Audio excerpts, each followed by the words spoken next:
not much has changed. Just getting back into the swing of things, and we have that base from last year, which is a good starting point, and yeah, just going back through the motions and getting ready for the new season. A lot of them are riding good right now. We all push each other each day. They're helping me out, I'm helping them out, and yeah, we definitely got some heavy hitters coming in. Hayden's going to be good, obviously. I think the new guy, Pierce, he's going to turn some heads. He had that good showing at the last race, and yeah, he's gelling good with the bike now, and Max has been riding really well as well. So I'm excited. They're always top guys on our team in the 250 class, and yeah, I think most of them will step up. 450 class is really deep this year, and it really comes down to just focusing on yourself at the end of the day. There's so much competition out there, and you know, it can go so many ways. So just trying to execute yourself is I think the biggest competitor is just yourself. You gotta keep within yourself, focus on yourself, and I think, yeah, you put your best foot forward, and the best things come from that. Only when I have bad luck is when I start, you know, getting into superstitions.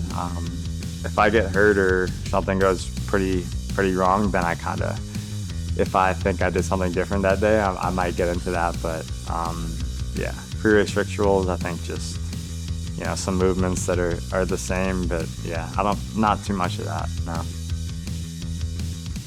Bobby is known to be, you know, that guy that you're scared of.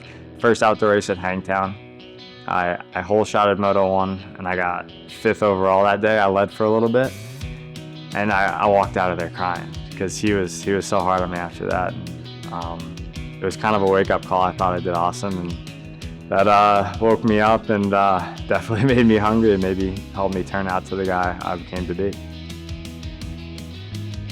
I think it's important to help the 250 guys, especially the guys that are new to it. There's a couple of guys that have been around for a few years and, you know, have raced in the stadiums and all that, but we got a lot of young guys that, you know, are looking for that little piece of advice. And even throughout the day, like, there's a lot of stuff that I can, you know, translate to them and just make it easier for them to go out and do what they can do and not have to worry about every single part of the tracks. So that part's, I'm happy to give that advice. That's, you know, they're part of the team. They look up to me, and we ride with each other almost every day. So there's a lot of nerves and just a lot of things that you're thinking about besides the actual racing part. You're thinking about, you know, all the stuff that's just new to you. Like your head's going in a million different ways, and it's hard to focus for sure.